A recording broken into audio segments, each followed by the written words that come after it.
গুজরাটের সমবায় মডেল। ভারতের পশ্চিম উপকূলে অবস্থিত গুজরাট সমবায় দুগ্ধ উৎপাদন ব্যবস্থার জন্য প্রসিদ্ধ।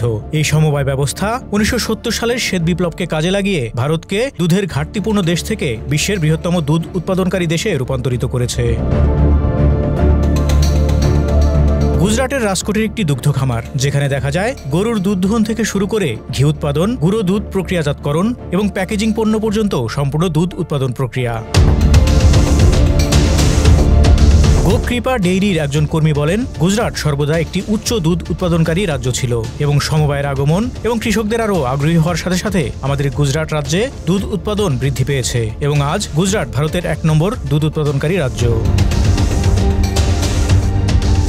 সত্যজিতের মতে খামারটি প্রতিদিন 700 লিটার পর্যন্ত দুধ উৎপাদন করে, যা এই সুবিধায় রাখা 250টিরও বেশি উচ্চমানের গবাদি পশু থেকে সংগ্রহ করা হয়। তিনি আরও বলেন, আমি যে গির গরুর দুধ খেয়েছি তা খুবই মিষ্টি, কারণ আমাদের গরুগুলি আমাদের তৃণভূমিতে বিনামূল্যে চড়ে বেড়ায়। তাই 8 মাস ধরে আমাদের গবাদি পশুগুলো বিনামূল্যে চড়ে বেড়ায় এবং তারা যে দুধ উৎপাদিত করে তা সত্যি অমৃতের মতো।